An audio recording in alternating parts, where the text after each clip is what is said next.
नमस्कार दोस्तों, GK with professor YouTube channel में आपका हार्दिक स्वागत है।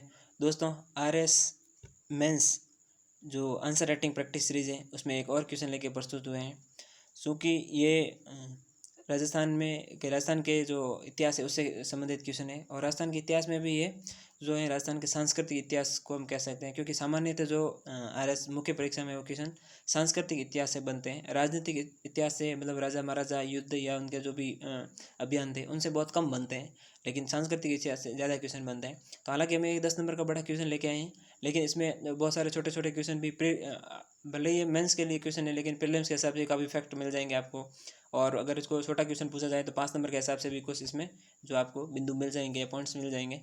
तो शुरू करते हैं आज का जो क्वेश्चन है हमारे। तो आज का हमारा जो क्वेश्चन है कुछ इस प्रकार है कि सांस्कृतिक क्षेत्र में महाराणा कुंभा की देन अभूतपूर्व है, कथन को स्पष्ट कीजिए।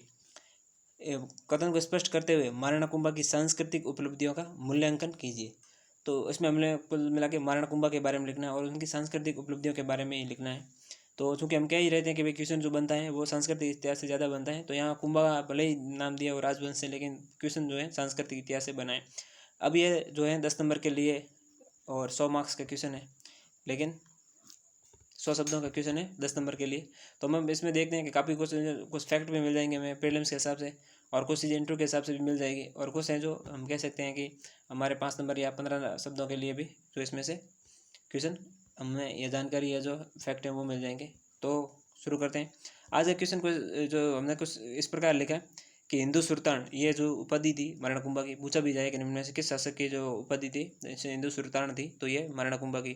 अभिनव भट्टाचार्य, ये भी महाराणा कुंभा की उपाधि थी। तो हमने यहाँ लिखा हिंदू सुल्तान एवं अभिनव भट्टाचार्य जैसी उपाधियों के सिरमौर महाराणा कुंभा का मेवाड़ के सांस्कृतिक इतिहास में अमूल्य योगदान है।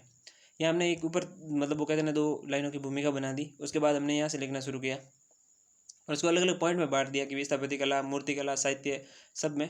तो यहाँ जो कुंभा का हमने लिख दिया कि स्थापत्य कला में, तो स्थापत्य के क्षेत्र में कुंभा ने दुर्ग, राजप्रसाद, देवालय, स्तंभ, जलाशय यथा असलगढ़, बसंतीगढ़, कुंभलगढ़, जो इसको मतलब कटारगढ़ या मेवाड़ की आग भी कहते हैं, मतलब कुंभलगढ़ के ऊपर में जो कटारगढ़ बना हुआ उसे मेवाड़ की आग कहते हैं।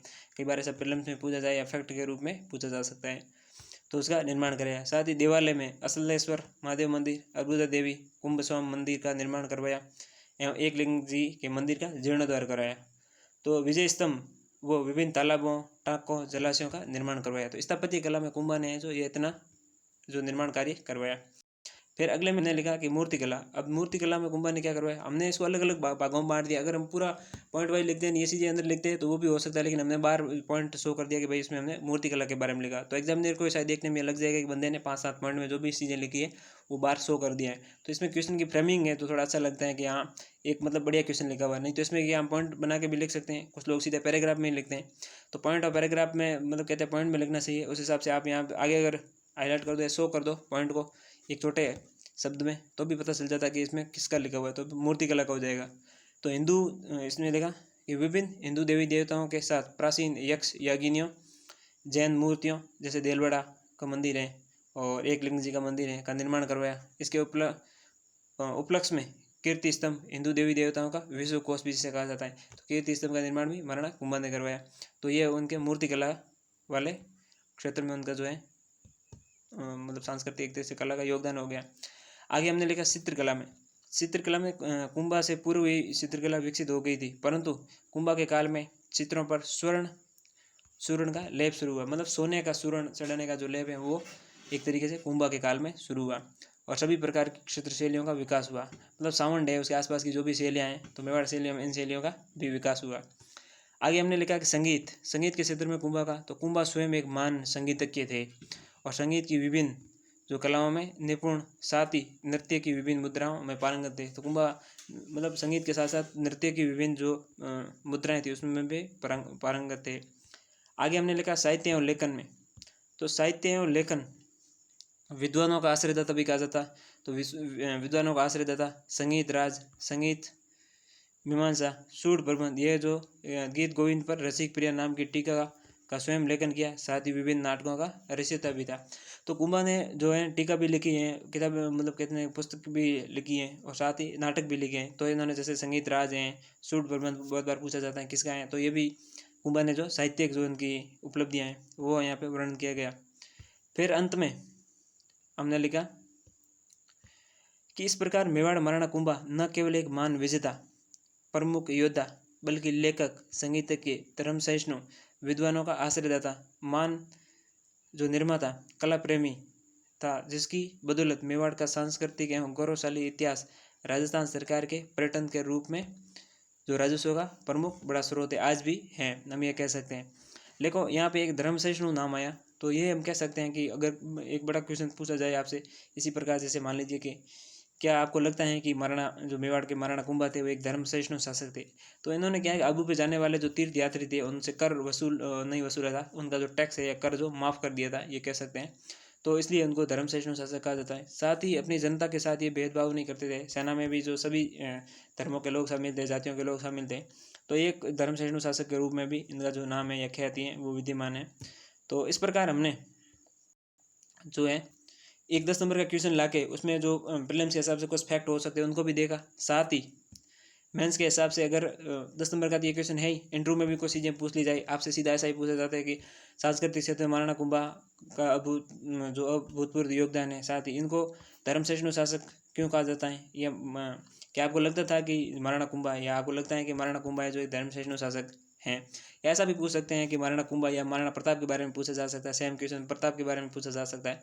तो भी आप बता सकते हैं कि दोनों धर्म सहिष्णु शासक जो थे। तो धर्म सहिष्णु में आप उदाहरण दे सकते हैं। प्रताप का जैसे कुंभा को आपने दे दिया कि आबू पे जाने वाले तीर्थ यात्रियों का कर माफ कर दिया था, साथ ही इनकी जो सेना में थे सभी धर्मों के लोग शामिल थे, साथ ही ये भी इनके साम्राज्य में भी बहुत सारी जो दूसरे धर्मों के लोग भी थे, तो सबके साथ जो न्याय होता था, किसी के साथ न्याय नहीं होता था, सबके साथ समान व्यवहार किया जाता था। इसी प्रकार अब महाराणा कुंभा के बारे में प्रताप के बारे में भी कह सकें। प्रताप भी एक जो धर्म सहिष्णु शासक था, उसकी जो मेन सेना था या सेना नायक था वो भी एक तरीके से मतलब जो हाकिम कसूर जो कहते हैं कि महाराणा जो प्रताप की सेना था या सेना का प्रमुख सेनापति था। तो यानी कि ये कह सकते हैं कि मुस्लिम जो अपनी सेना का अरावल सेना का मुख्य सेनापति रखा था। तो कहीं कहीं हम कह सकते हैं कि महाराणा प्रताप भी एक धर्म सहिष्णु शासक थे। बाकी प्रताप का तो उल्लेख है ही, उनकी अपनी उपलब्धियाँ हैं, वो तो हो ही नहीं सकती कम किसी से, तो वो तो हैं ही, उसके बारे में बहुत सारा कितनी जानकारी पड़ी है। तो उनकी तो अपनी एक अलग ही प्रतिमा या जो उनका कीर्तिमान था वो है ही। लेकिन कुंभा के बारे में ये कहा जाए तो हम ये विभिन्न जानकारियाँ हैं जो ये स्थापत्य कला, साहित्य, चित्रकला, उनमें जो उनका योगदान है उसके रूप में लिख सकते हैं। अब उम्मीद करते हैं कि इसमें यही चीज़ें आ सकती हैं। अब या मूल्यांकन के बारे में कहा जाता है तो हो सकता है हमें इसमें थोड़ा नकारात्मक रूप से भी दर्शाना चाहिए था, लेकिन कुंभा का योगदान था उसको हमने अपने हिसाब से इसमें दर्शाने की कोशिश की। अब आप कमेंट बॉक्स में बताइए इसमें और क्या ऐड किया जा सकता था जिससे ये क्वेश्चन बहुत बेटर बन सकता था, और इसमें ये सुधार किए जा सकते हैं जिससे ये गलती हम यहीं करें, आरएस मुख्य परीक्षा में ना करें। तो आपके भी सुझाव हैं तो आमंत्रित हैं, और उम्मीद करते हैं आपके और हमारे प्रयास से हमारा जो मिशन या फिर हम कह सकते जो पहले इनिशिएटिव शुरू किया आरएस मुख्य परीक्षा में उत्तर लेखन में ज़रूर सुधार होगा, और मुख्य परीक्षा में अच्छे नंबर भी मिलेंगे, और फाइनल अंतिम रूप से चयन भी होगा हमारा।